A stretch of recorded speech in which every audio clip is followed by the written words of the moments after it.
Good afternoon বন্ধুরা। এখন তোমাদের গুড আফটারনুন বলছি। এখন কটা বাজে জানো? 3:45। এখন আমি দুপুরে রান্না করছি। আর দুপুরে রান্না করছি, কি রান্না করব করতে করতে এবার দোকান থেকে আসার পথে দিদি বলল, দিদি পনির নাও। আর ও পনিরটা এত ভালোবাসে, ওকে 1 কিলো পনির দিয়ে যদি বসিয়ে দাও ও সব শেষ করে দেবে। তো দেখো, 500 পনির নিয়ে এসেছি। এই কটা রয়েছে এখানে, তোমরা আন্দাজ করে বলো যে কতটা আছে। অবশ্যই বলবে, কমেন্ট করবে। তো দেখো, এই 4-5টা পনিরই এখন অবশিষ্ট ভেজে নিলাম। নিয়ে এবার আলু দিয়ে রসা করব। তা আমি বললাম কি, দিদি পনিরগুলো একটু দেখো তো, বিড়াল টিড়াল না খেয়ে নেয়। কেন কি না বাপ বেটা দুজন মিলেই পনির খেতে ভালোবাসে। যখনই নিয়ে আসা হয় তখন অর্ধেক দুজনেই শেষ করে। এবার বড় বিড়ালটা যাতে না খেয়ে নেয় সেই জন্য ছোটো বিড়ালটাকে বললাম যে দিদি একটু দেখে রাখো বিড়াল টিড়াল না খেয়ে নেয়। ও বাবা, বাঘের কাছে ছাগল রাখা। তো সব পনিরগুলো দেখো, আমি এসে দেখি অর্ধেক শেষ করে দিয়েছে। অর্ধেক কি, অর্ধেকের বেশি শেষ করে দিয়েছে।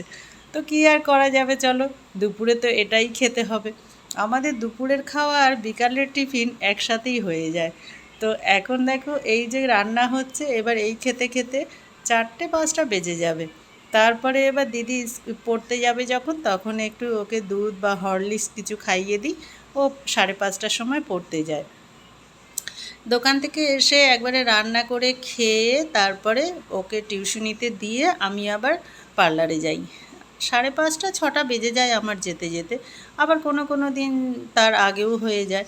সময় বিশেষ আর কাজ বিশেষ। তো চলো, এখন পনিরটা ভেজে তো আগে তুলে নিয়েছি। এবার আলুগুলো হালকা ভেজে নিলাম, আর সাথে একটু নুন হলুদ এগুলো দিয়ে দিলাম। দিয়ে একটু নাড়াচাড়া করে, খুব রিচ, খুব মশলা বেশি দেবো না। আর এটাতে জিরে ধনে লঙ্কা আদা সব বাটা রয়েছে। কিছুটা গোলমরিচও দিয়েছি বটে, কেন গোলমরিচের ঝালটা না ভালো লাগে, আর এতে খাওয়া কিন্তু উপকারও আছে। ওই জন্যে যখনই আমি কোনো একটু রিচ বা রান্না করি আর মশলা বাটি, তার সঙ্গে একটু গোলমরিচ দিয়ে দিই। তো এখন দেখো, হালকা একটু চিনি দিয়ে দিলাম। নিরামিষ রান্নায় একটু মিষ্টি না হলে না ভালো লাগে না। নিরামিষ রান্না বলে না, আমি প্রত্যেকটা রান্নাতেই হালকা একটু চিনি দিয়ে থাকি স্বাদের জন্যে।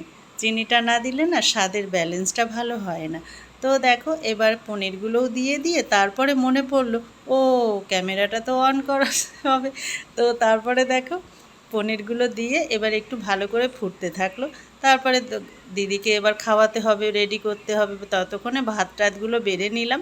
এবার পনির ফুটে গেছে, নামিয়ে নিয়ে এসে দেখো দিদিকে এবার খাওয়ানো শুরু করে দিয়েছি।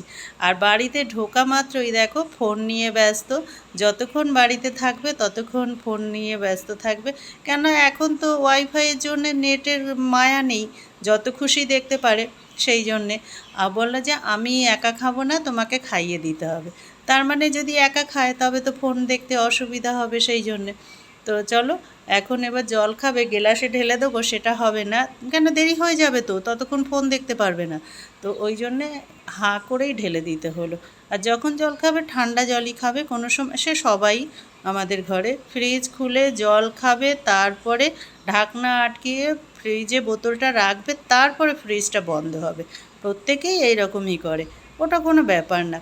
তো চলো, এখন আমাদের খাওয়া শেষ করে এই যতক্ষণে একটু বিশ্রাম নেবে।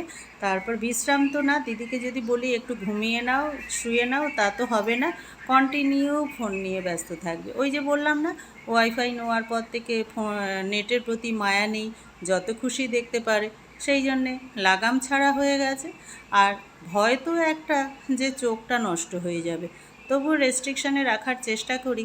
তো এই সময়টা কী বা করবে, যতক্ষণ আমি রান্না করি ততক্ষণ তো দেখতেই থাকে। আর চলো, দিদির খাওয়া হয়ে গেলে আর একসঙ্গেই দুজনের ভাত নিয়ে নিয়েছি। দিদি আর আমি একসঙ্গে খাবো, আগে ওকে খাইয়ে নিই তারপরে আমি খাবো। আর ওদিকে তো ওনার বাপ খাচ্ছেন। এবার পনির গুনে গুনে 5টা করে, তাও এক একজনের হয়েছে। 3-5-15টা। তো রাত্রে খাওয়ার কোনো কিন্তু ঠিক নেই।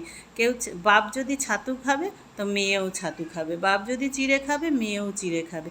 মানে বাবা যা খাবে ওকেও তাই খেতে হবে। যদি ম্যাগি খায় তো ও ম্যাগি খাবে। তো ওই জন্যে যা রান্না করার বেশিরভাগটা একবেলাই সেরে নিই। আর একবেলার মতনই করি অল্প করে। তা যেটুকুনি হলো আমাদের হয়ে যাবে এবেলার মতন। তো তোমাদের কেমন লাগলো তোমরা কিন্তু অবশ্যই কমেন্টে জানাবে।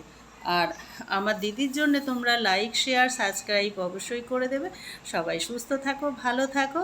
আর আমাদের ভিডিওগুলোকে একটু কমেন্ট করে জানিও কে কোথা থেকে দেখছো, তোমাদের কেমন লেগেছে। চলো টাটা, বাই বাই।